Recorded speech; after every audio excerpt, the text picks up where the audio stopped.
las 4A de los AINES, es una mnemotecnia, ¿sí? Estos medicamentos son analgésicos, o sea, calman el dolor, antipiréticos, bajan la fiebre, antiagregantes plaquetarios y antiinflamatorios, como su nombre lo dice, ¿ok? Bueno, y obviamente va a servir, obviamente, para tratar dolores, por ejemplo, dolor de la gota, etc. Aparte tiene otras indicaciones, por ejemplo, inhibición de las contracciones y el cierre del ducto arterioso, muy especiales. Bien, algunos profesores te van a decir que también tiene una quinta A, que es modificar el metabolismo del ácido úrico. Son úricos. ¿Ok? Bueno, un AINE clásico tiene las 4A. ¿Listo? Si no tiene las 4A, no es un AINE. Muchos profesores manejan esa idea. Y también la vamos a un poco deconstruir más adelante. Bien.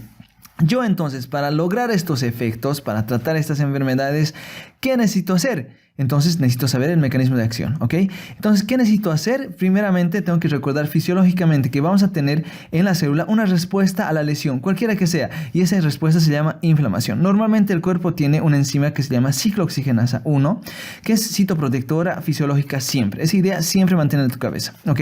En cambio, la ciclooxigenasa 2 es una enzima inducida por la lesión, ¿sí? Que va a perpetuar la inflamación. Bien, ok, entonces, si va a haber inflamación, obviamente va a haber dolor y fiebre, porque las sustancias que va a aumentar, o sea, los mediadores químicos que van a aumentar, van a modular y van a producir dolor y van a producir fiebre, ¿sí?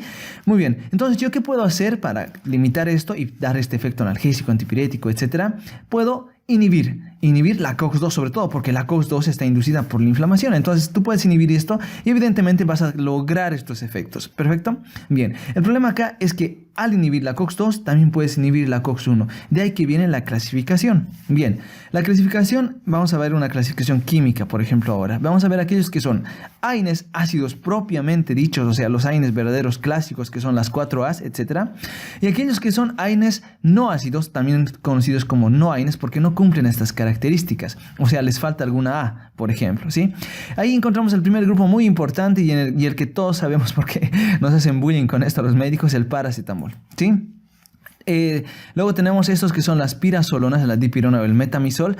Muy útil, muy importante que lo sepas porque vas a ver que es una muy buena alternativa y más adelante te lo muestro. Luego tenemos otros grupos, ya aquí hablando evidentemente de aquellos que cumplen estas 4 funciones. La aspirina, ¿sí? Dentro de los ácidos propiónicos tenemos el ibuprofeno, el naproxeno, el ketoprofeno. Muy importante el ibuprofeno. Y dentro de los ácidos acéticos, el diclofenaco, el ketorolaco, la indometacina, ¿sí? Ya dentro de los oxicams, meloxicam y piroxicam, ¿ok?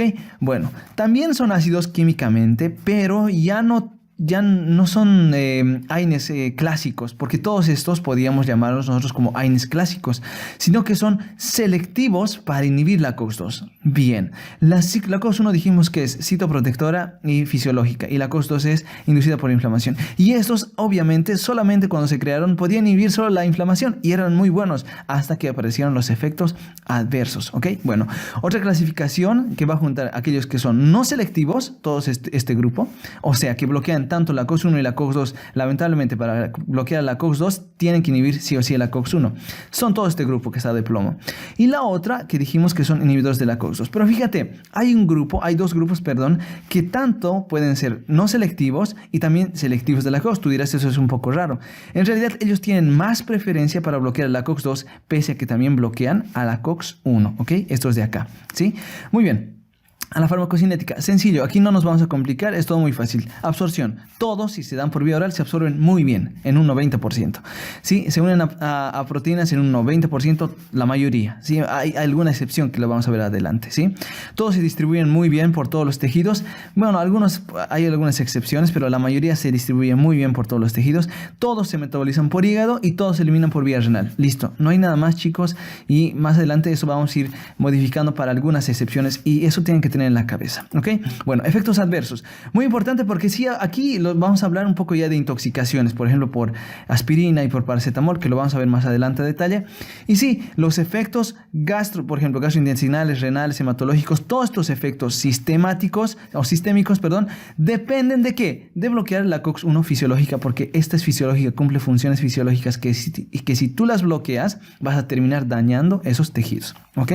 Bueno, fuera de eso, muy importante, el efecto adverso de los coxibes empeoramiento del infarto de miocardio o apoplejías. Sí, que no está acá, pero bueno, es necesario que lo sepan. Algo que se pregunta mucho en este tema son interacciones, que lo vamos a ver a detalle más adelante. Y sí necesito que lo sepan, por lo menos con antihipertensivos que limitan su función, con anticoagulantes que aumentan su función y con antidiabéticos que aumentan su función. ¿Ok?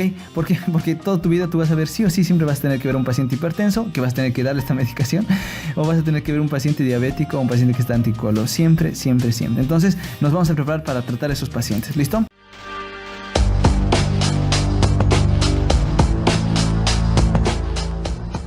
La mayoría de fármacos opioides van a ser agonistas de los receptores mu. Fármacos como la morfina, codeína, fentanil y sus derivados, metadona, hidromorfona, hidrocodona y oxicodona se utilizan frecuentemente en la práctica clínica para el manejo del dolor. Además, sustancias ilegales como la heroína y la desmorfina, que es comúnmente conocida como cocodril, también son agonistas de los receptores mu. El medicamento representativo del grupo de los opioides es la morfina. Es un agonista total de los receptores mu. Cuando se administra por vía oral, la morfina tiene una baja biodisponibilidad, alrededor del 17%, pero esto mejora sustancialmente cuando se administra junto con comidas. El inicio de su efecto es alrededor de 30 minutos después de la administración por vía oral, y es un medicamento con un gran volumen de distribución. Su metabolismo es principalmente hepático, generando un diverso número de metabolitos, entre los cuales el 6-glucurónido de morfina es activo y posee gran potencia analgésica. La vida media de eliminación varía según la edad del paciente. Puede estar entre 8 horas en neonatos hasta 2 horas en adultos.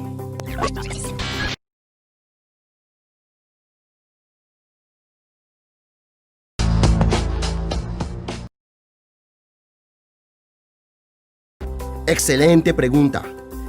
El paciente que está en tratamiento con opioides puede presentar somnolencia y alteraciones cognitivas, lo que le dificulta aprender y hacer tareas que requieran un alto nivel de alerta.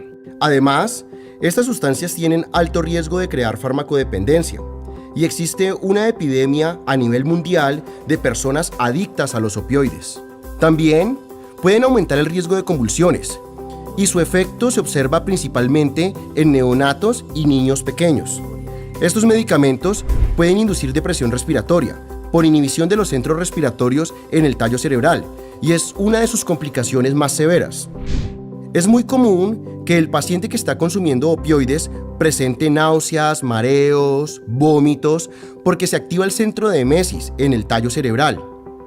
Una de las características más frecuentes asociada con el consumo de opioides es la aparición de miosis.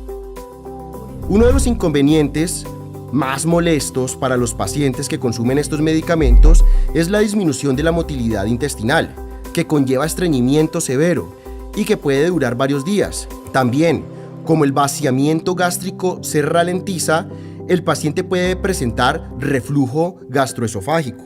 Algunas personas que consumen medicamentos opioides pueden presentar hipertensión, hipotensión ortostática y una disminución en la saturación de oxígeno, pero en casos de sobredosis por opioides, principalmente se va a observar una disminución en la frecuencia cardíaca. Los opioides van a inducir una liberación de histamina a partir de los mastocitos y vamos a observar varios efectos indirectos producidos por la histamina, como vasodilatación, que puede aumentar la permeabilidad vascular, produciendo edemas. Fuera de esto, se pueden presentar signos similares a los del resfriado común o signos de una reacción alérgica, como prurito, rubor en cara, cuello y pecho. El uso continuo de fármacos opioides puede alterar la función hipotalámica hipofisiaria y tener varias repercusiones en el sistema endocrino. Uno de los efectos que vamos a observar es la disminución en la temperatura corporal. Además de esto, se va a alterar la secreción de diversas hormonas, como la hormona liberadora de gonadotropinas, que a su vez va a disminuir la liberación de LH y FSH, que en mujeres puede producir irregularidades en el ciclo menstrual y en hombres puede producir disminución en los niveles de testosterona, produciendo una disminución de la libido. También se presenta una disminución en la actividad del eje que controla la liberación de glucocorticoides. Se observa una disminución en la liberación de hormona liberadora de corticotropina, hormona adenocorticotrópica y cortisol. Los opioides producen una disminución en la liberación de dopamina en el sistema sistema tuberoinfundibular, lo que nos va a producir un aumento en la secreción de prolactina y una disminución en la secreción de oxitocina. Espero que el tema te haya gustado. Compártenos con tus amigos y colegas en las redes sociales.